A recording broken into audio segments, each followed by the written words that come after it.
Hello, writers. Welcome to this week's Writer's Tool Shed, Week 14 example story. It was a sweltering day. The sun blazed down on the empty plateau. There wasn't a tree in sight. The rocks looked scorched in the bright light, and Gavin's skin blistered, unprotected from the searing rays. Gusts of wind parched his throat. Would he find more water? Would he make it back to civilization? He had to keep moving.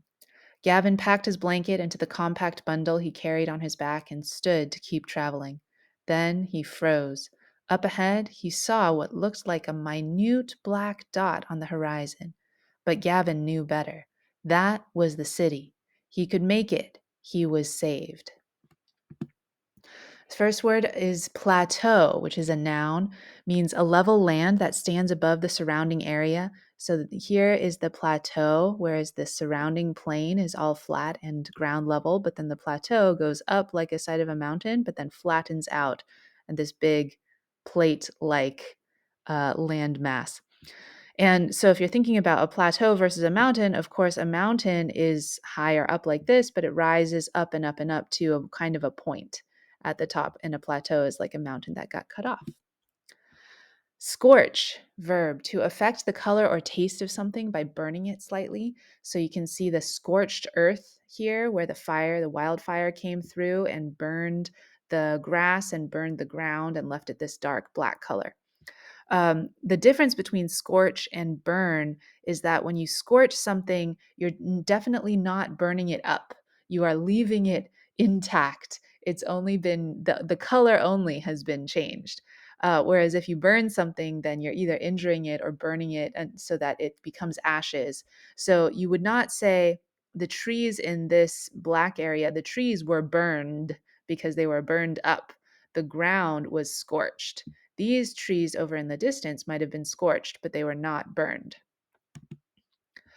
Blister is a verb to cause blisters or thin bubbles to appear on something. This is a danger of sunburn where the sun can really hurt you. If you don't use sunscreen, you can get all these blisters that appear on your skin.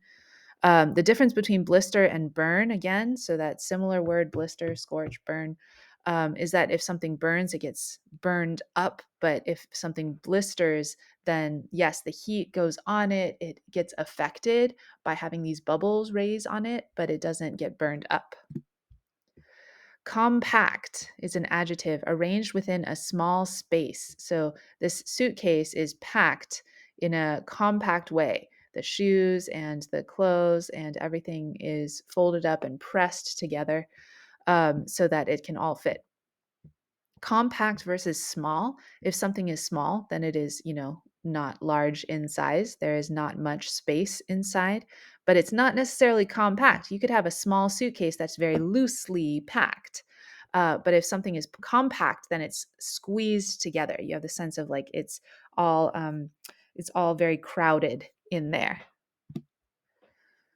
Last one is minute, which is an adjective extremely small in size. So you can see this ant, which is very small on the flower, but then you would talk about the legs on the ant being minute, because minute is pretty much as small as you can go visible to the naked eye. If you want to go smaller than minute, you've got to go microscopic. And so if you're thinking about minute versus tiny, the ant would be tiny. Oh, look at the tiny ant. But then the legs would be minute. It has these minute legs that are so small you can barely see them.